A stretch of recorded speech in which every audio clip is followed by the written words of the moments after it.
ప్రత్యేకించి ఎన్నికలకు సంబంధించిన విషయం కాబట్టి మీకు చెప్తా ఉన్నా. మండపేట నుంచి మన నాయకులు చాలామంది వచ్చారు.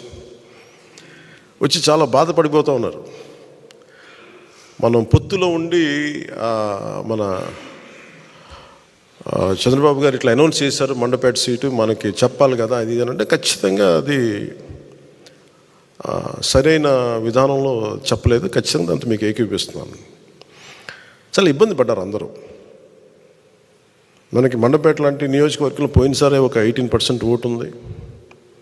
అది ఈ రోజున చాలా బలమైనటువంటి అబౌవ్ 23-28 ఎగ్జాక్ట్ చెప్పండి 28 దాదాపు 26 నుంచి 27 ఒక 10% పెరిగింది పోయిన దానికి ఈసారికి.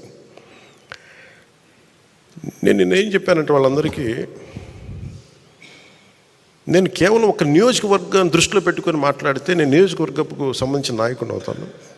నేను బర్డ్ ఐ వ్యూ అంటే అది విహంగ వీక్షణ ఉంటుందా, లేదంటే బర్డ్ ఐ వ్యూ. ఆ బర్డ్ ఐ వ్యూని చూస్తే తప్ప నేను రాష్ట్రాన్ని సంపూర్ణంగా చూడాలి. దాంట్లో భాగంగా ఒకసారి కొన్నిపాటి ఏరియాలో ఇబ్బంది కలగచ్చేమో. పొత్తు ధర్మం ప్రకారం అలా అనౌన్స్ చేయకుండా ఉండాల్సింది. నేను దానికి క్షమాపణలు చెప్తున్నాను. ఖచ్చితంగా నెక్స్ట్ మీటింగ్లో దాని మీద వివరణ ఇచ్చి దాన్ని ఎలా సరిదిద్దాలో సరిదిద్దుతాం అని ఒక మాట ఇచ్చి పంపించాను. అలాగే వాళ్ళు అన్నది కూడా ఏంటంటే మన నాయకులు కూడా ఇప్పటికీ 2 సీట్లు అనౌన్స్ చేశారు, మరి ఇది పొత్తు ధర్మమేనా నన్ను అడిగితే అట్లా కొన్ని ప్రత్యేక పరిస్థితులు ఉంటాయి, వాళ్ళు కూడా మనం అర్థం చేసుకోవాలి కదా. 4 దశాబ్దాలు సుదీర్ఘ అనుకున్న వ్యక్తులు, ఒంటరిగా వాళ్ళ సొంత పార్టీ నడిపిన వ్యక్తులు. ఒక్కోసారి ఎట్లా ఉంటుందంటే పొత్తు ఆ సైజు వ్యక్తులకి ఒక ఇరుకు చొక్క మనకి అథారిటీకి దారేదులో చెప్తూ ఉంటాం.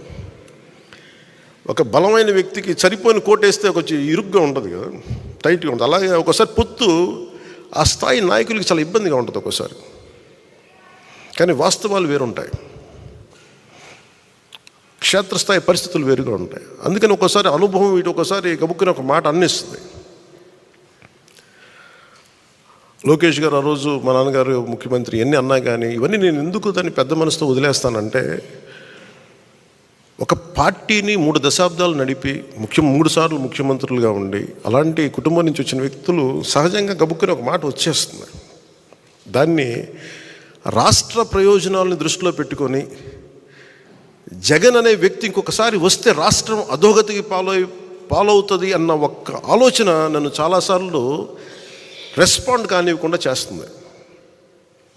వాళ్ళు అలా మాట్లాడారు కదా, మీరు ఇలా మాట్లాడచ్చు కదా అంటే అదే కదా తేడా అని చెప్తాను నేను.